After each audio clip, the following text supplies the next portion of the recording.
Hi, we'll be reading a story. Let me put on my reading glasses and show you. This is called George and Martha Rise and Shine by James Marshall.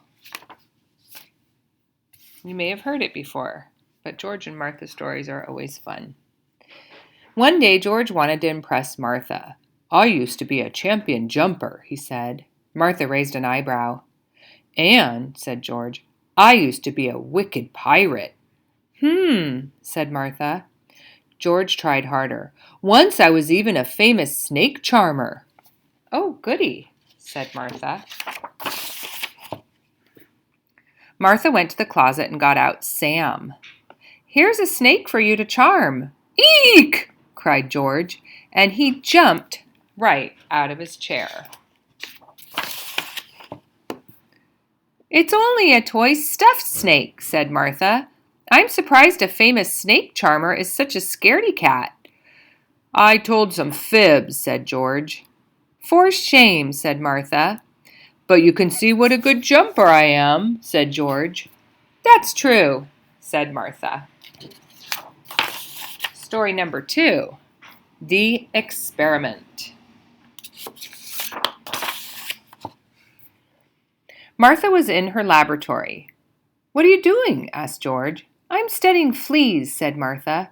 "Cute little critters," said George. "You don't understand," said Martha. "This is serious. This is science." The next day, George noticed that Martha was scratching a lot. She looked uncomfortable. George bought Martha some special soap. After her shower, Martha felt much better. "I think I'll stop studying fleas," said Martha. "Good idea," said George.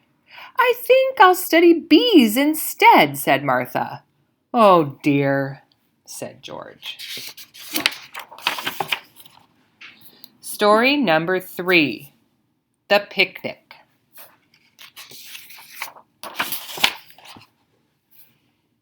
One Saturday morning, George wanted to sleep late. "I love sleeping late," said George, but Martha had other ideas. She wanted to go on a picnic. "Here she comes," said George to himself. Martha did her best to get George out of bed. "Picnic time," sang Martha, but George didn't budge. Martha played a tune on her saxophone. George put little balls of cotton in his ears and pulled up the covers. Martha tickled George's toes. "Stop it," said George. "Picnic time," sang Martha.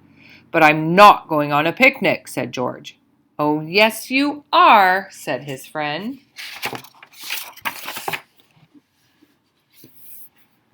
Martha had a clever idea. "This is such hard work," she said, huffing and puffing.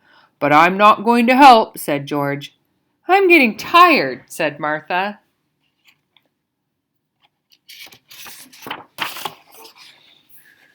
George had fun on the picnic. "I'm so glad we came," said George. But Martha wasn't listening. She had fallen asleep. Story number 4, The Scary Movie. Martha was nervous. "I've never been to a scary movie before." "Silly goose," said George. "Everyone likes scary movies." "I hope I don't faint," said Martha. Vincent Creepo in The Mummy's Toe. Dun, dun, dun. Martha liked the scary movie. "This is fun," she giggled. Martha noticed that George was hiding under his seat. "I'm looking for my glasses," said George. "You don't wear glasses," said Martha. When the movie was over, George was as white as a sheet. "Hold my hand," George said to Martha. "I don't want you to be afraid walking home." "Thank you," said Martha. The last story, The Secret Club.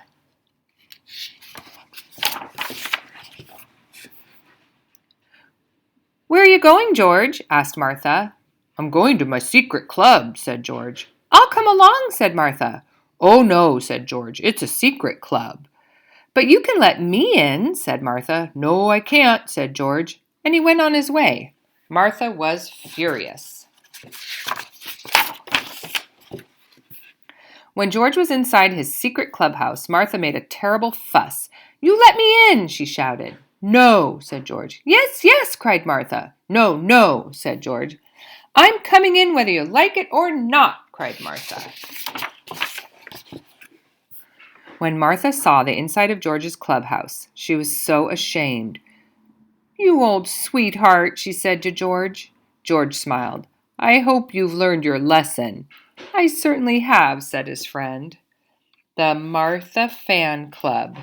George, President. And that is the end. Those are fun characters. Thanks for reading with me.